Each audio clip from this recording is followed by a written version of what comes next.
Olá, conversaremos agora sobre os custos indiretos de fabricação, quer dizer, ou se preferir apenas custos indiretos, parte importante aí dos custos e que fazem referência a consumos produtivos não identificados de forma clara ou objetiva em relação ao nosso objeto de custeio. Nessa nossa conversa, temos dois objetivos: compreender o que é que são esses custos indiretos ou custos indiretos de fabricação, como são usualmente chamados, e entender os procedimentos de divisão ou rateio desses custos indiretos em relação aos diferentes objetos de custeio, em relação aos diferentes produtos ou serviços que fabricamos.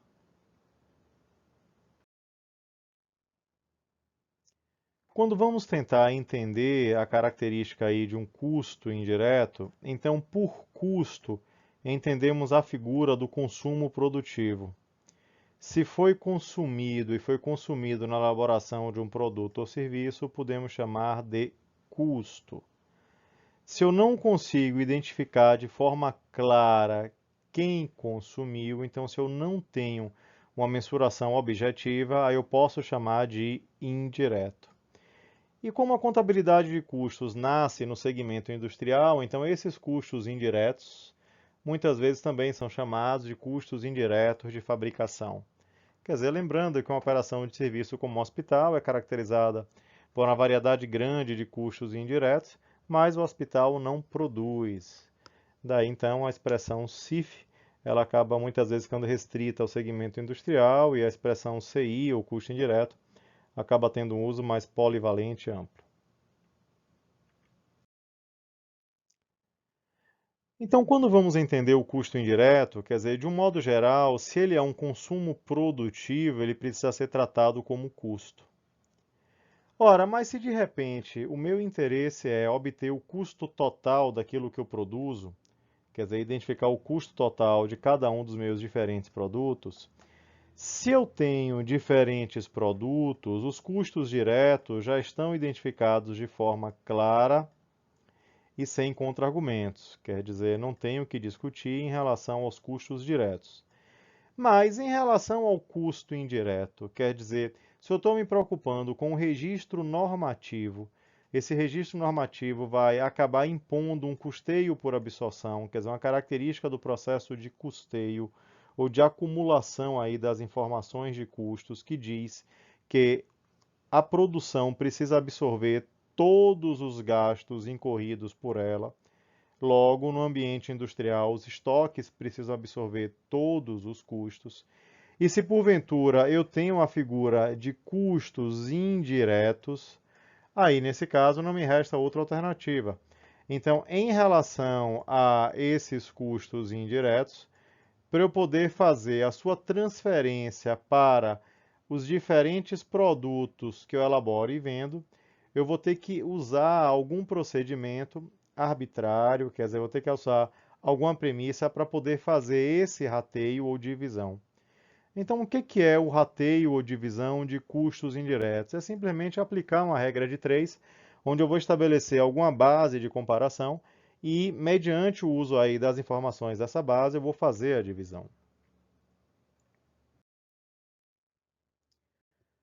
Então, nos casos didáticos, um exemplo muito comum de uso aí de base de rateio é a figura da mão de obra direta, né? Quer dizer, o que é uma base de rateio? É um critério externo que eu vou usar para efetuar a divisão ou aplicar essa regra de três.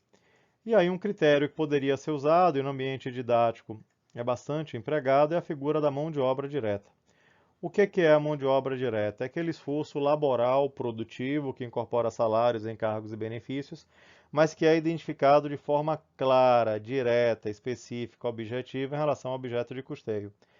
Daí, no momento que eu opto pelo uso da mão de obra direta para fazer a divisão ou o rateio, em linhas gerais, a prerrogativa que eu estou assumindo é de que quanto mais trabalhoso um produto for, quer dizer, quanto maior o consumo de mão de obra direta cada produto tiver, maior vai ser o consumo de custos indiretos, quer dizer, consumo esse feito por um procedimento de rateio, quer dizer, um procedimento aí de divisão arbitrária seguida aí da transferência.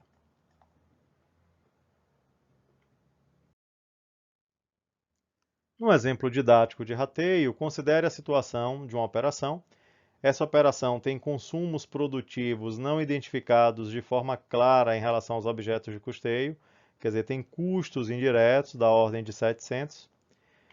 Existem dois produtos elaborados, quer dizer, dois objetos de custeio final, o produto alfa e o produto gama. Quando eu vou entender, então, os números de alfa e gama, o que é que eu sei? Alfa consumiu 250 de materiais diretos, gama consumiu 450 de materiais diretos. Lembrando que materiais diretos representam a matéria-prima e embalagem identificados de forma clara, objetiva, já que todo custo direto tem essa identificação clara. Quando eu considero a figura da mão de obra direta, quer dizer, do esforço laboral associado à produção de alfa e gama, eu tenho os valores 300 de alfa, 200 de gama, fazendo um total então de 500 de gastos aí com mão de obra direta.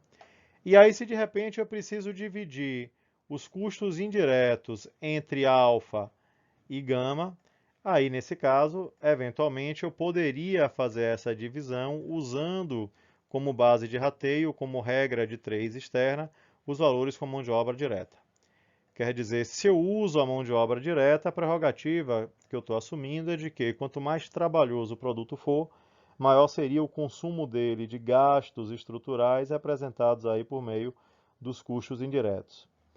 Aí, nesse caso, então, o que é que eu sou obrigado a fazer? Eu vou ser obrigado, então, a aplicar essa regra de 3 ao calcular os percentuais da mão de obra que cada um dos diferentes produtos consome.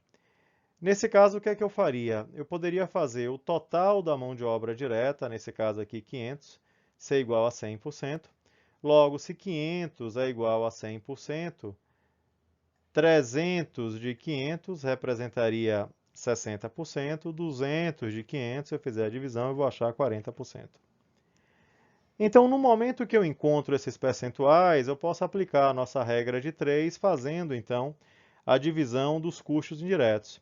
Então, o que é que eu vou fazer? Em relação a alfa, eu vou trazer 60% dos custos indiretos, então 60% de 700 eu vou obter 420.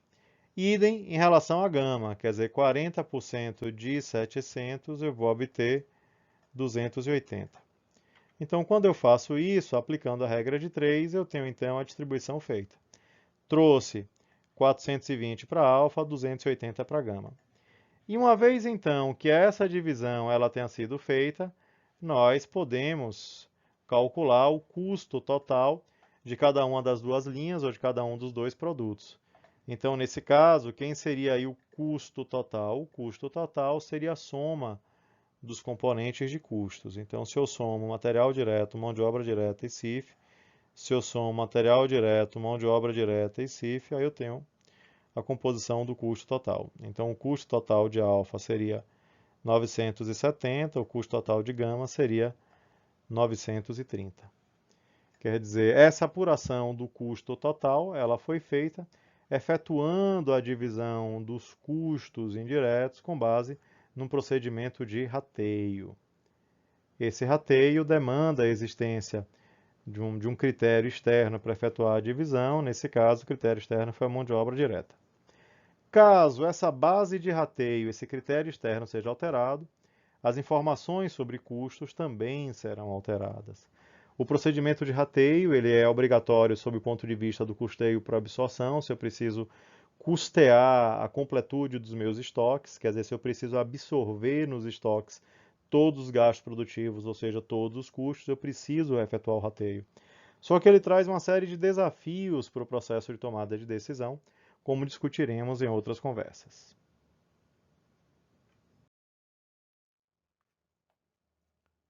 Com isso, esperamos ter alcançado os objetivos pretendidos para a nossa conversa de agora, que era compreender os custos indiretos de fabricação e, uma vez compreendidos esses custos, entender esses procedimentos de rateio ou divisão de custos indiretos.